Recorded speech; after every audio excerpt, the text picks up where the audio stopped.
আজকে আমার একটা পার্সেল এসেছিল। দেখো, আমার আজকে একটা পার্সেল এসেছিল। আমি আর মাম্মা খুলে ট্রাই করছি।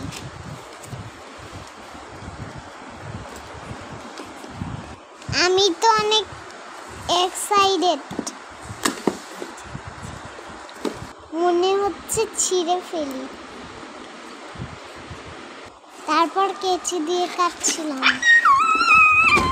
তারপর আমি জিনিসটা বের করছি।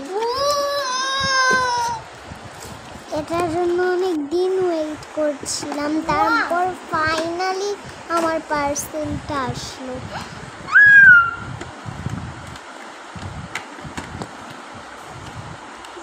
দেখো আমি কি বের করছি। পেয়ে গেলাম popping toy, dragon I popping toy. দেখতে সুন্দর না অনেক?